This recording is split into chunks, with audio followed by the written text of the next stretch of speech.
പഹൽഗാം ഭീകരാക്രമണത്തിൽ കൊല്ലപ്പെട്ട കൊച്ചി ഇടപ്പള്ളി സ്വദേശി രാമചന്ദ്രന്റെ മൃതദേഹം വൈകിട്ട് 7:30-ക്കാണ് നെടുമ്പാശ്ശേരിയിൽ എത്തിക്കുന്നത്.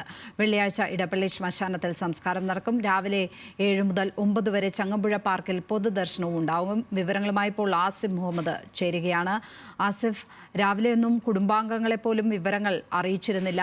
മകളുടെ കൺമുന്നിൽ വെടിയേറ്റു വീഴുന്നു. മകളാണ് അവിടെ കാര്യങ്ങൾ കോർഡിനേറ്റ് ചെയ്തുകൊണ്ടിരുന്നത്. ഭാര്യയൊന്നും കാര്യങ്ങൾ അറിഞ്ഞിരുന്നില്ല. ഇപ്പോൾ എല്ലാവരെയും അറിയിച്ചിട്ടുണ്ടോ? എന്തൊക്കെയാണ് വിവരങ്ങൾ? ലക്ഷ്മി, തീർച്ചയായും ഇപ്പോൾ കുടുംബാംഗങ്ങളെല്ലാം വിവരം അറിഞ്ഞിട്ടുള്ളത്. ഞാനിപ്പോൾ ഉള്ളത് നെടുമ്പാശ്ശേരി എയർപോർട്ടിലാണ്. നെടുമ്പാശ്ശേരി എയർപോർട്ടിലേക്കാണ് 7:30 രാമചന്ദ്രൻ്റെ മൃതദേഹം എത്തിക്കുക. ഭീകരാക്രമണത്തിൽ ജീവൻ നഷ്ടപ്പെട്ട രാമചന്ദ്രൻ്റെ മൃതദേഹം ഇവിടെ കളക്ടർ അടക്കം ഉള്ള അവർ ഏറ്റുവാങ്ങും. കളക്ടറും ജനപ്രതിനിധികളും അടക്കമുള്ളവരാണ് മൃതദേഹം ഏറ്റുവാങ്ങുക. അതിനുള്ള സജ്ജീകരണങ്ങൾ ഏർപ്പെടുത്തിയിട്ടുണ്ട്. കേന്ദ്രമന്ത്രി സുരേഷ് ഗോപി, അതുപോലെ തന്നെ ജോർജ് കുര്യൻ, സംസ്ഥാന മന്ത്രിമാരായ ജെ ചിഞ്ചുറാണി, പി പ്രസാദ് എന്നിവർ ഈ മൃതദേഹം ഏറ്റുവാങ്ങാൻ എത്തും. എന്തായാലും അതിനുള്ള സജ്ജീകരണങ്ങൾ ഇവിടെ എന്തായാലും ഏർപ്പെടുത്തുകയും ചെയ്തിട്ടുണ്ട്. ഇന്ന് അദ്ദേഹത്തിൻ്റെ മൃതദേഹം ഇവിടെ എത്തിക്കുമെങ്കിൽ പോലും വെള്ളിയാഴ്ചയാണ് സംസ്കാര നടപടികൾ നടക്കുക. വെള്ളിയാഴ്ച രാവിലെ 7 മണി മുതൽ 9 മണി വരെ ചങ്ങമ്പുഴ പാർക്കിൽ പൊതുദർശനം വെക്കും. 9:30 മൃതദേഹം വീട്ടിലെത്തിക്കുക. 12 മണിക്ക് ഇടപ്പള്ളി പൊതുശ്മശാനത്തിൽ സംസ്കാരം നടത്തും.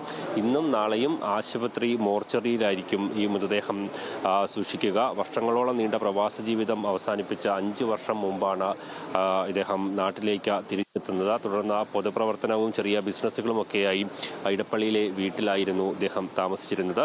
എന്തായാലും ദുബായിൽ നിന്ന് നാട്ടിലെത്തിയ മകൾക്കും പേരക്കുട്ടികൾക്കും ഭാര്യയ്ക്കുമൊപ്പം അവധി ആഘോഷിക്കാനായി തിങ്കളാഴ്ച രാവിലെയാണ് ജമ്മു കാശ്മീരിലേക്ക് യാത്ര തിരിച്ചത്.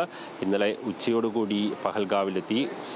ഒടുവിൽ മക്കളും പേരക്കുട്ടികളും നോക്കി നിൽക്കെയാണ് രാമചന്ദ്രൻ വെടിയേറ്റ് മരിച്ചത്. എന്തായാലും നാടിനെ നടുക്കിയ ഒരു സംഭവമാണ് ഉണ്ടായത് എന്ന് നമുക്ക് അറിയാം. ഈ ആദ്യഘട്ടത്തിൽ ഈ ഒരു ഭീകരാക്രമണത്തിൻ്റെ വാർത്തകൾ വന്ന സമയത്ത് പഹൽഗാമിൽ വലിയ രീതിയിലുള്ള ഭീകരാക്രമണം ഉണ്ടായി, നിരവധി പേർ വെടിയേറ്റ് മരിച്ചു എന്നുള്ള വാർത്ത വന്നപ്പോഴും ആദ്യഘട്ടത്തിൽ മലയാളികൾ സുരക്ഷിതരാണ് എന്നായിരുന്നു നമ്മളെല്ലാവരും വിചാരിച്ചത്. പിന്നീടാണ് ഇതുമായി ബന്ധപ്പെട്ട മലയാളിയും ആ ഒരു ഭീകരാക്രമണത്തിൻ്റെ ഇരയായിട്ടുണ്ട് എന്നുള്ളത് നമുക്ക് അറിയാൻ കഴിഞ്ഞത്. എന്തായാലും അദ്ദേഹത്തിൻ്റെ അതിക്രൂരമായ ഒരു കൊലപാതകമാണ് നടന്നത് എന്നുള്ളത് വ്യക്തമാണ്. മകൾക്കും പേരക്കുട്ടികൾക്കും മുന്നിൽ വെച്ച് ക്രൂരമായി തന്നെ ഭീകരവാദികൾ അദ്ദേഹത്തെ വെടിവെച്ച് കൊല്ലുകയായിരുന്നു. അദ്ദേഹത്തിൻ്റെ മൃതദേഹം എന്തായാലും 7:30 കൊച്ചിയിലേക്ക് എത്തുകയാണ്. എന്തായാലും ബന്ധുക്കളടക്കം നിരവധി ആളുകൾ ഇപ്പോൾ നമുക്ക് കാണാം ഈ എയർപോർട്ടിലേക്ക് എത്തിയിട്ടുണ്ട്.